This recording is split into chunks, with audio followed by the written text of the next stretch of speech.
Radio Sucesos 101.7 FM presenta su noticiero Sucesos con Milton Pérez y Verónica Larrea. Un periodismo libre para una democracia plena. Los hechos y las opiniones de los sucesos que marcan nuestro tiempo.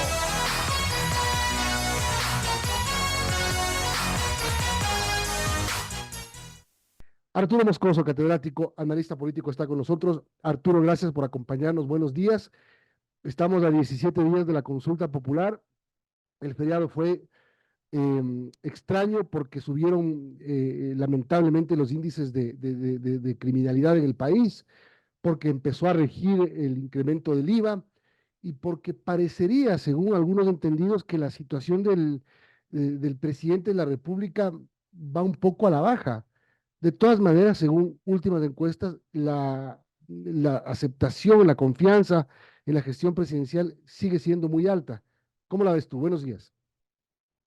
Buenos días, Milton. Gracias por la invitación. Un saludo a la audiencia.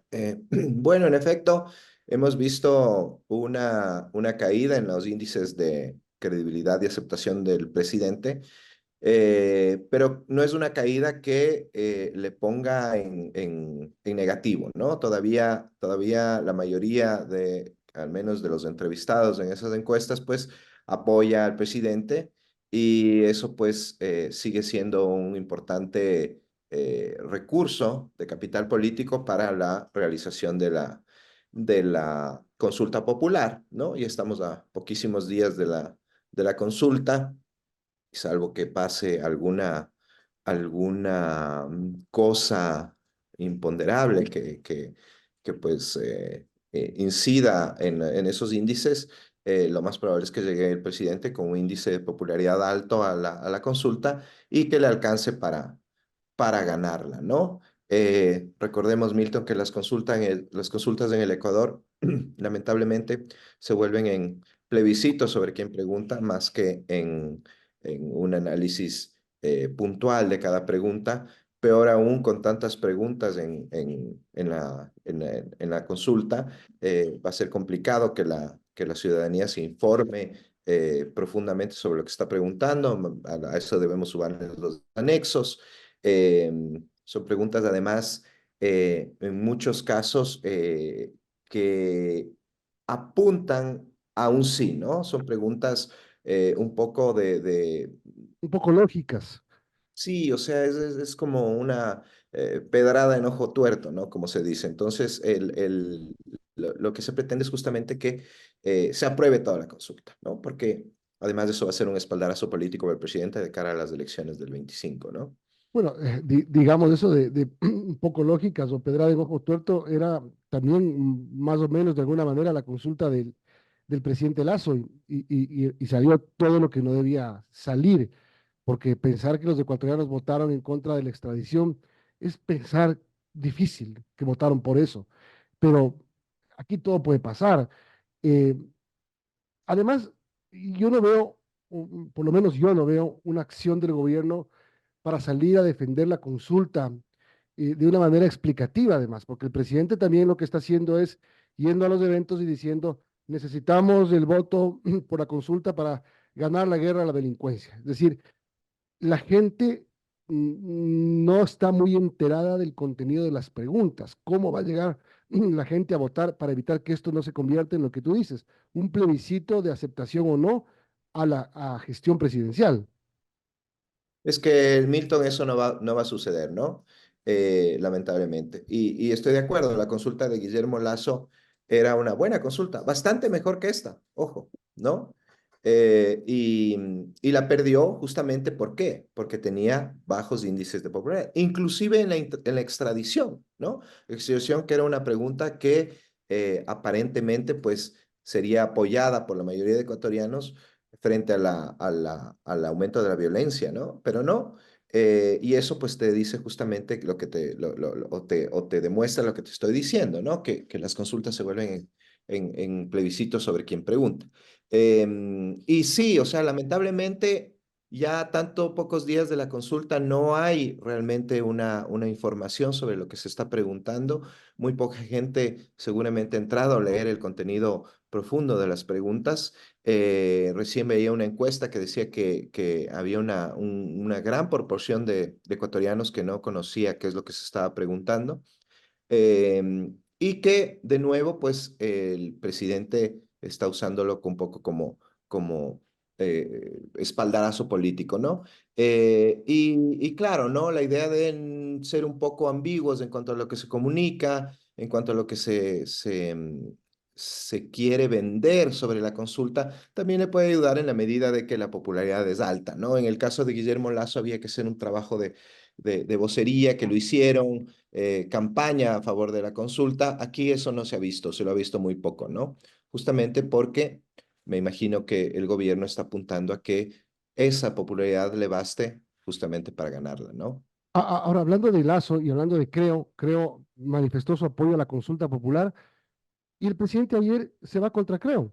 Eh, Va contra el director y el presidente de la Asociación de Municipalidades del Ecuador, dice que Creo quiere boicotear la consulta.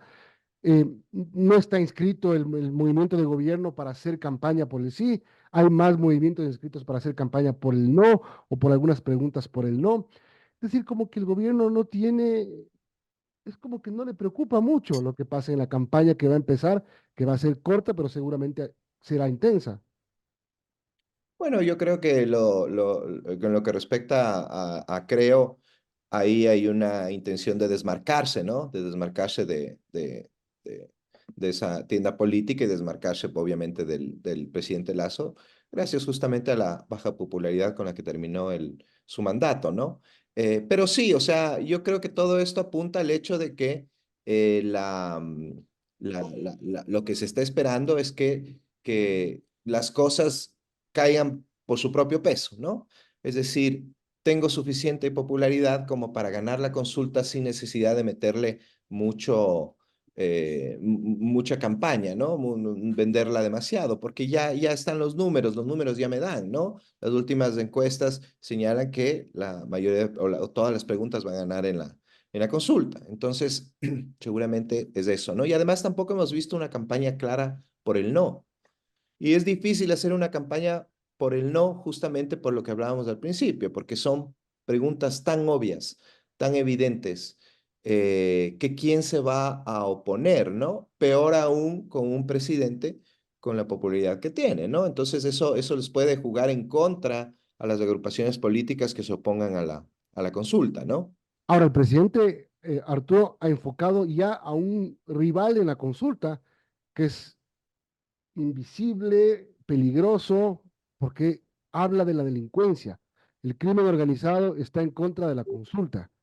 La pregunta aquí es si es que esto es verdad, como obviamente puede ser, porque creo que a los delincuentes no les va a interesar que se aprueben reformas con endurecimiento de penas, con extradición, con jueces constitucionales, etcétera. Eh, ¿Podríamos esperar días violentos en el país? Podría ser una de las consecuencias justamente de que ya se acerque la consulta y se pretenda incidir de alguna forma en los resultados de la consulta, lo que te decía, ¿no? Algún hecho violento, trágico, que podría alterar absolutamente todos los números. Recordemos lo que pasó justamente antes de la primera vuelta en el año que pasó, ¿no? El magnicidio de Fernando Villavicencio a pocos días de las elecciones alteró completamente el tablero electoral, completamente. Y eso no se puede descartar, ¿no? Eso no se puede descartar. Ahora, ¿hemos visto una guerra realmente? ¿Tenemos un conflicto armado no internacional dentro del Ecuador? No se alcanza a percibir, ¿no? Salvo que no nos estén informando lo que está pasando, pero realmente lo que se vive en un conflicto armado internacional no se lo está viviendo en Ecuador. Tuvimos un feriado violento en Semana Santa, pero con cosas muy puntuales, ¿no? Y más que nada que obedecían a ¿Por ajustes qué, de cuentas más que a violencia indiscriminada. por qué cuestionas si es que hay o no hay guerra en el Ecuador? ¿Qué te hace sospechar de que a lo mejor no haya? Porque no la estamos viendo, Milton. No la estamos viendo. Yo no sé, quizá en las poblaciones más pequeñas haya mayor presencia o en otras ciudades haya presencia militar. Pero, por ejemplo, en Quito no la vemos de ninguna parte. El toque de queda que se supone que empieza desde la 1 de la mañana no lo respeta casi nadie, ¿no? Y no hay nadie vigilando que se respete, ¿no? Entonces, yo vivo en un edificio, desde aquí puedo ver las calles y en la madrugada, pues es como cualquier día normal, ¿no? Entonces, ¿dónde está la guerra, no? ¿Dónde está el conflicto? Entonces, por eso te digo, no nos están informando o realmente no estamos al nivel de un conflicto como el que nos pretende vender, ¿no? Pero claro, esto podría cambiar de la noche a la mañana, como tú bien has dicho, ¿no? Claro, son las 8:34. Estamos conversando con Arturo Moscoso. Hablemos un poco de el postconsulta. El 22 de abril, si gana la consulta, la gente se va a formar seguramente una ilusión, una expectativa de todo lo que se ha ofrecido en la consulta, porque además, como te vende el gobierno, obviamente, que es como lo venden los gobiernos. Lazo lo vendía igual. Eh, para ganar la guerra contra la delincuencia, vota sí. Ok, y si la guerra sigue o si la violencia sigue, si la criminalidad sigue, la gente le va a empezar a pedir cuentas al gobierno, le va a decir, a ver, ganaste una consulta, te dimos el apoyo, no subiste el IVA para financiar el conflicto armado que declaraste el 9 de enero, ¿y dónde están los resultados? Entonces, va a haber un tramo de tiempo, porque además el presidente anuncia que se va a candidatizar y tendríamos desde el resto del año, el segundo semestre, hasta febrero que hay que votar. Entonces, la vara es bastante alta la que se está fijando el gobierno. Sí, por supuesto, pero recordemos que las preguntas que ha hecho muchas son de tratamiento dentro de la Asamblea, ¿no? A través de proyectos de ley, no son de cumplimiento inmediato las preguntas de consulta.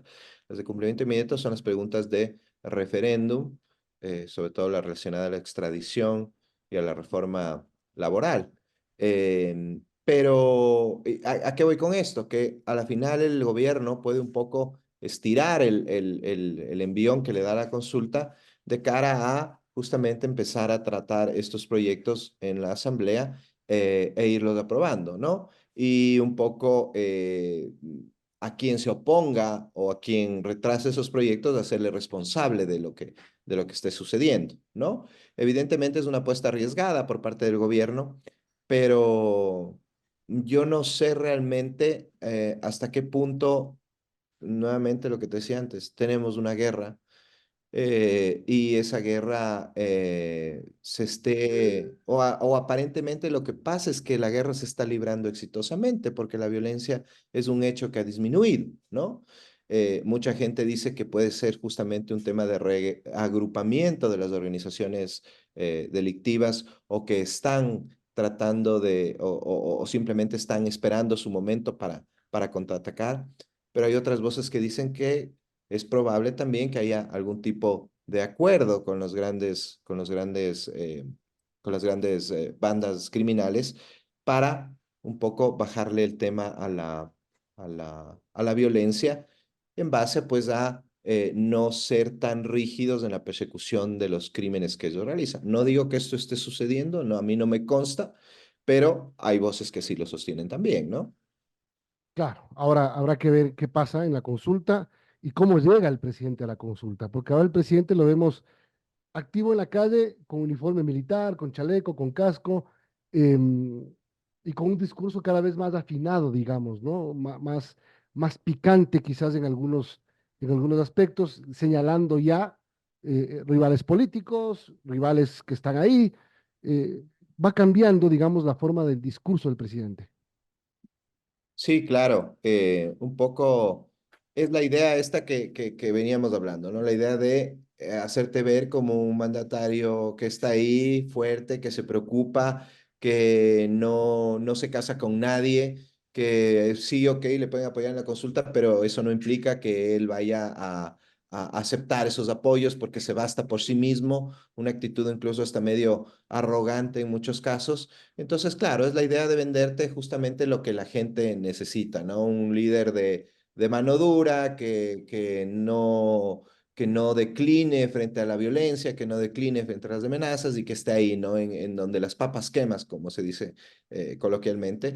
Y pues claro, ¿no? Eso es lo que le está vendiendo y transmitiendo a la gente, ¿no? Con un discurso además acotado, una comunicación bastante limitada, pero que creo que también es parte de la estrategia justamente de cara a la consulta, ¿no? Porque el que poco habla tiene poco de qué criticársele, ¿no? El que habla mucho, pues puede cometer errores en esa transmisión de información, pues, y podría ser un traspiés, ¿no? Entonces, además del presidente, hemos visto que no tiene muchas habilidades comunicacionales, entonces creo que es una estrategia que va por ahí, ¿no?